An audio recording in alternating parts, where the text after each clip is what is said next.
Praise the lord ಪ್ರಿಯರೇ, ದೇವರ ಅತಿ ಪರಿಶುದ್ಧವಾದ ನಾಮಕ್ಕೆ ಸ್ತೋತ್ರವಾಗಲಿ.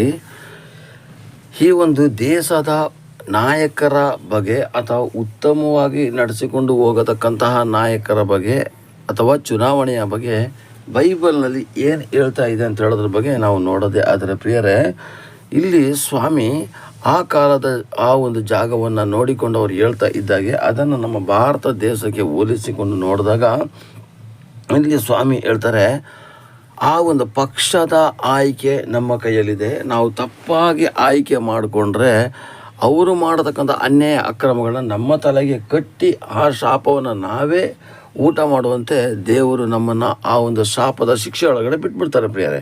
ಅದಕ್ಕೆ ಆಧಾರವಾಗಿ ಒಂದು ವಾಕ್ಯ ಎಂತಂದರೆ ಪ್ರಿಯರೇ, ಅಂದರೆ ನಾವು ಆಯ್ಕೆ ಮಾಡೋರು ನಾವು ತಪ್ಪಾಗಿ ಆಯ್ಕೆ ಮಾಡಿದ್ರೆ ಅದ್ರ ಪ್ರತಿಫಲನ ಅನುಭವಿಸ್ತೀವಿ. ಉತ್ತಮವಾದದನ್ನು ಆಯ್ಕೆ ಮಾಡಿದ್ರೆ ಉತ್ತಮವಾದಂಥ ಪಕ್ಷದ ರುಚಿಯನ್ನು ನಾವು ಅನುಭವಿಸ್ತೀವಿ ಪ್ರಿಯರೇ.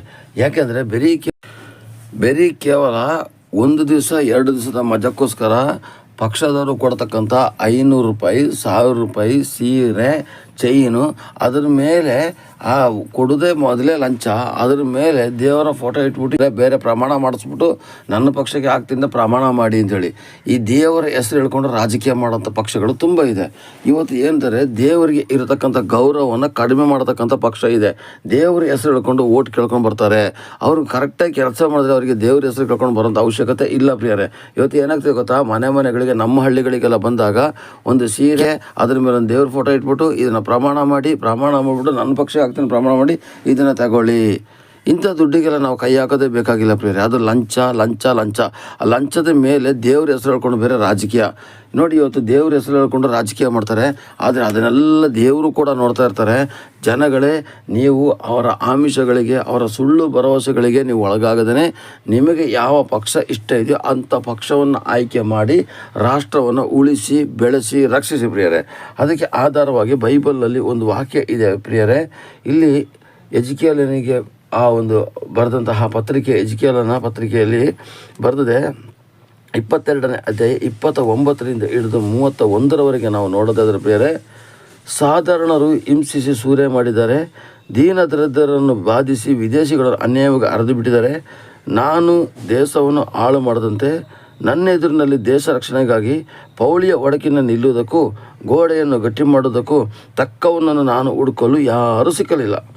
ಆದ ಕಾರಣ ನನ್ನ ಕೋಪವನ್ನು ಅವರ ಮೇಲೆ ಸುರಿಸಿ ನನ್ನ ರೋಷಾಗ್ನಿಯಿಂದ ಧ್ವಂಸ ಮಾಡಿ ಅವರ ದುರ್ನಡತೆಯನ್ನು ಅವರ ತಲೆಗೆ ಕಟ್ಟಿದ್ದೇನೆ.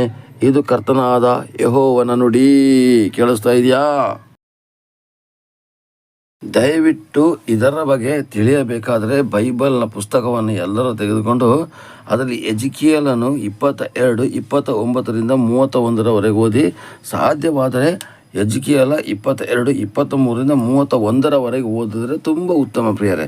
ಇವತ್ತು ಏನಾಗ್ತದಂದರೆ, ಸ್ವಾಮಿ ಅಂದಿನ ಕಾಲದಲ್ಲಿ ಇರ್ತಕ್ಕಂಥ ನಾಯಕರ ಬಗ್ಗೆ ಮತ್ತು ಯಾಜಕರುಗಳ ಬಗ್ಗೆ ಇವತ್ತು ಎಷ್ಟೊಂದು ತಪ್ಪಾದಂಥ ರೀತಿಯಲ್ಲಿ ಆ ಒಂದು ದೇವರು ವರ್ಣಿಸಿದ್ದಾರೆ ಅಂತಾರೆ. ಇವತ್ತು ಆ ಒಂದು ಪಕ್ಷಕ್ಕೆ ಇವತ್ತು ಆ ಒಂದು ಧರ್ಮಗಳ ನಾಯಕರುಗಳು ಹೋಗಿ ಅವ್ರ ಜೊತೆ ಸಪೋರ್ಟ್ ಮಾಡ್ಕೊಂಡು ಏನು ಮಾಡ್ತಾರೆ ಗೊತ್ತಾ, ಈ ಒಂದು ಪಕ್ಷಕ್ಕೆ ಇಂಥ ಧರ್ಮಸ್ಥರು, ಈ ಒಂದು ಪಕ್ಷಕ್ಕೆ ಇಂಥ ಧರ್ಮದವರು ಅಂತೇಳಿ ಸೇರಿಕೊಂಡು ಧರ್ಮವನ್ನು ಕುಲಗೆಡಿಸ್ತಾ ಇದ್ದಾರೆ ಈ ಧರ್ಮದ ಆ ಒಂದು ಮುಖ್ಯಸ್ಥರುಗಳು. ಇಲ್ಲ, ಧರ್ಮದ ಹೆಸರಿನಲ್ಲಿ ಓಟ್ ಕೇಳಬೇಡಿ, ದೇವ್ರ ಹೆಸರನ್ನ ಇಟ್ಕೊಂಡು ಓಟ್ ಕೇಳಬೇಡಿ. ನೀವು ಉತ್ತಮವಾದ ಕೆಲಸವನ್ನು ಮಾಡಿ ಜನಗಳ ಮೆಚ್ಚುಗೆಯನ್ನು ಪಡೆದು ಓಟ್ ಕೇಳಬೇಕು.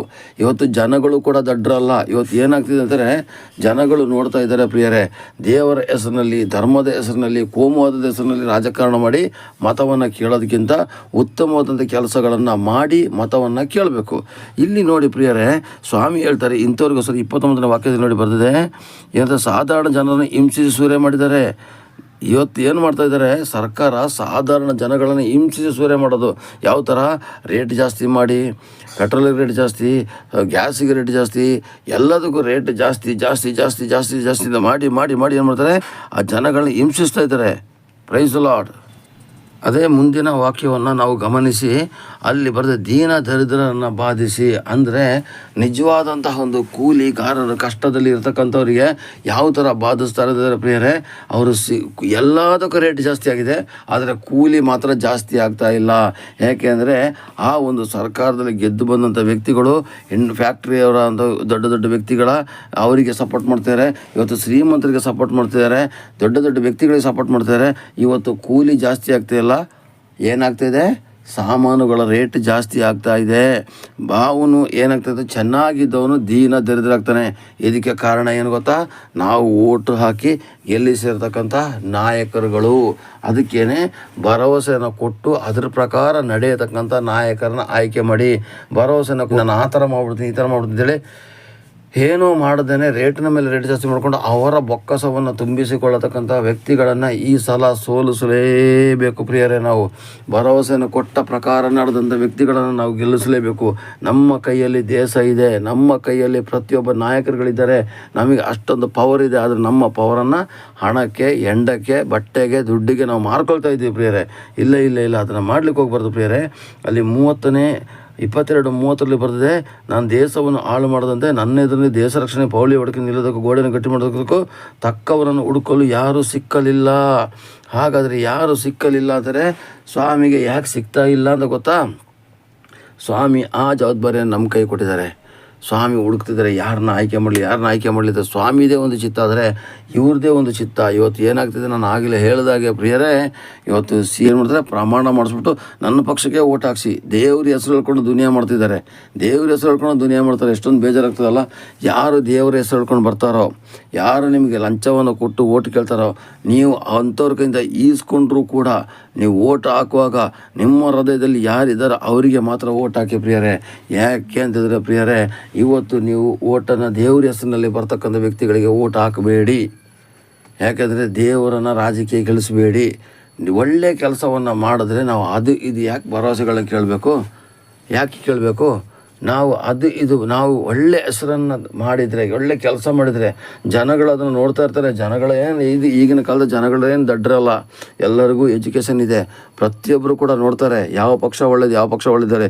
ಆದರೆ ಕೆಲವೊಂದು ಜನ ಹಠಮಾರಿಗಳಿದ್ದಾರೆ. ಯಾವ ಥರ ಇದ್ದಾರೆ, ನಮ್ಮ ತಾತನ ಕಾಲದಿಂದನೇ ನಾವು ಒಂದೇ ಪಕ್ಷ, ನಮ್ಮ ಅಪ್ಪನ ಕಾಲದಿಂದನೇ ಒಂದೇ ಪಕ್ಷ, ನಾವು ಮಾತ್ರ ಚೇಂಜ್ ಆಗಿದ್ರೆ ಈ ಮೈಂಡ್ ಕಾನ್ಸೆಪ್ಟನ್ನ ದಯವಿಟ್ಟು ತೆಗೆದುಹಾಕಿ. ನಾನು ಕೂಡ ಅಷ್ಟೇ ಪ್ರಿಯರೇ, ನಾನು ಆಗಲೇ ಹೇಳಿದಾಗೆ ನನಗೆ ಇಂಥ ಪಕ್ಷ ಅಂತ ಇಲ್ಲ.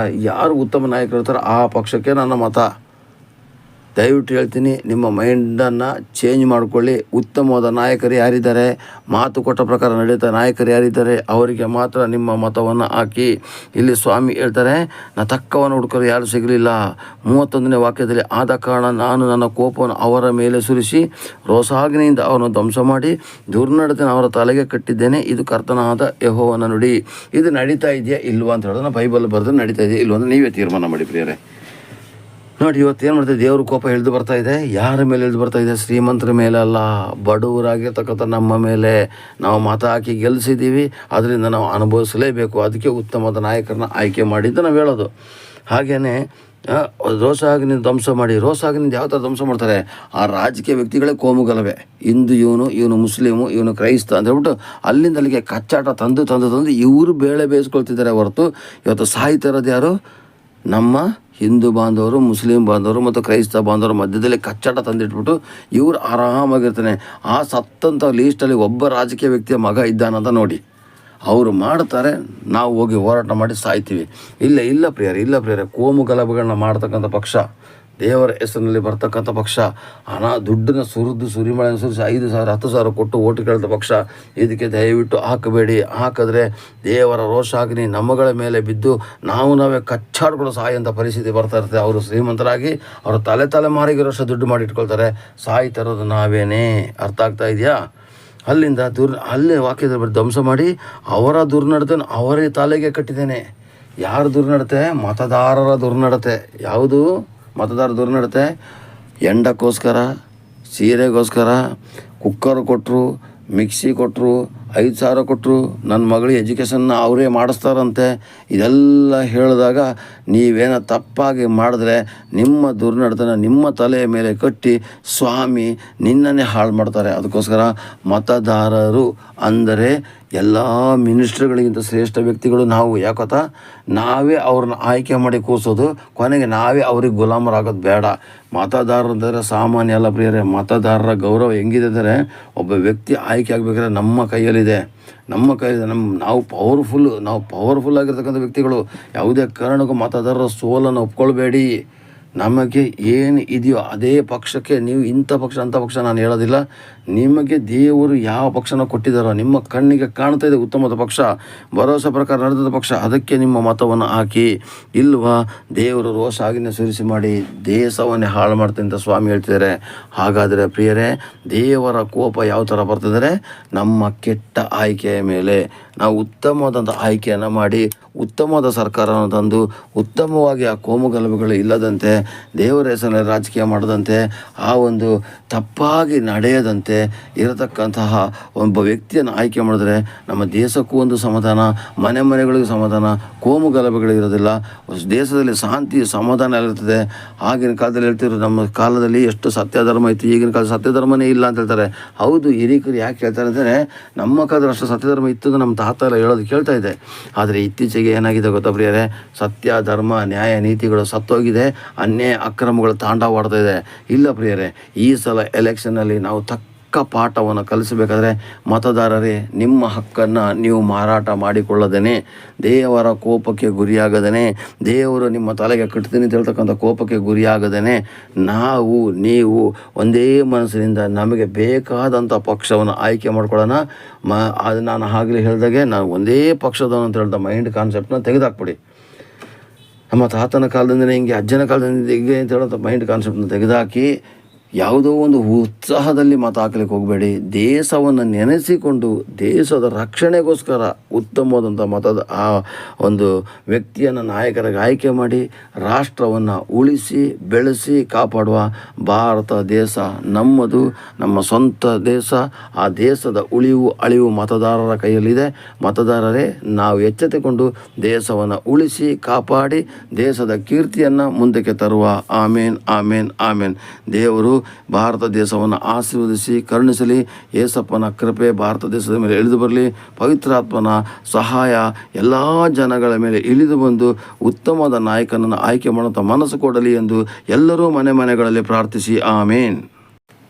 ಎಲ್ಲರೂ ಕೂಡ ಮನೆಗಳಲ್ಲಿ ಪ್ರಾರ್ಥಿಸಿ ಪ್ರಿಯರೇ. ಏಪ್ರಿಲ್ 26ಕ್ಕೆ ನಡೆಯತಕ್ಕಂತಹ ಒಂದು ಮತದಾನದಲ್ಲಿ ಉತ್ತಮವಾದಂಥ ರೀತಿಯಲ್ಲಿ ಸ್ವಂತ ಆಯ್ಕೆಯಿಂದ ಮತದಾನ ಮಾಡಲಿ ಅಂತೇಳಿ ನಾವು ಎಲ್ಲ ಪೊಲೀಸ್ ಅಧಿಕಾರಿಗಳಿಗೆ, ಮತಗಟ್ಟೆ ಅಧಿಕಾರಿಗಳಿಗೆ, ಚುನಾವಣೆಗೆ ಸಂಬಂಧಪಟ್ಟ ಅಧಿಕಾರಿಗಳಿಗೆ ಎಲ್ಲರಿಗೂ ನಾವು ಪ್ರಾರ್ಥಿಸುವ ಪ್ರಿಯರೇ. ಯಾರೂ ಕೂಡ ದಯವಿಟ್ಟು ಮರಿದೇನೆ, ದಿನಕ್ಕೊಂದು 1/4 ಗಂಟೆ ಆದರೂ ನಿಮ್ಮ ಮನೆಗಳಲ್ಲಿ ಚುನಾವಣೆಗೋಸ್ಕರ ಪ್ರಾರ್ಥಿಸಿ ಉತ್ತಮ ನಾಯಕನ ಆಯ್ಕೆ ಮಾಡಲಿಕ್ಕೆ ಮನಸ್ಸು ಜನಗಳಿಗೆ ಕೊಡಲಿ ಎಂದು ನಾವು ಪ್ರಾರ್ಥಿಸುವ. ದೇವರು ನಿಮ್ಮನ್ನು ಆಶೀರ್ವದಿಸಲಿ, ಕೃಪೆಯನ್ನು ನಡೆಸಲಿ. ಆಮೇನ್, ಆಮೇನ್, ಆಮೇನ್. ದೇವರ ಆಶೀರ್ವಾದ ನಮ್ಮ ಭಾರತ ದೇಶದ ಮೇಲೆ ಇರಲಿ. ಆಮೇನ್, ಆಮೇನ್, ಆಮೇನ್. ಪ್ರೈಸ್ ದಿ ಲಾರ್ಡ್ ಪ್ರಿಯರೇ.